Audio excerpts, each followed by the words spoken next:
Muhammad Tegar Setiawan, lahir di Binjai 21 Juni 2012.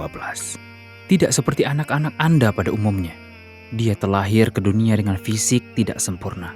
Ujian dan cobaan dari Allah Ta'ala untuk dia dan ibunya serta keluarganya. Bagaimana tidak?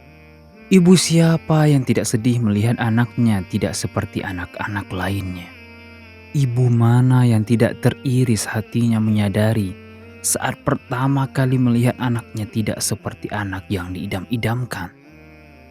Anda bisa melihat bagaimana jika ujian ini diberikan kepada Anda? Apakah Anda sanggup? Apakah Anda masih bisa tersenyum bahagia dan bersyukur kepada Allah yang Maha Sempurna? Belum tentu bisa. Tapi anak ini begitu kuat. Anaknya yang ceria. Senyumannya, Masya Allah, bisa mengobati hati ibunya. Anak ini memang tidak sempurna. Tapi kita tidak tahu apa yang masih Allah rahasiakan untuk anak ini. Mungkin saja dia akan membuat kita semua malu kepada Allah Subhanahu wa Ta'ala dengan fisik yang sempurna, akan tetapi jauh dari firman Allah yang Maha Kuasa. Anak ini memang belum menghafal Al-Quran seluruhnya.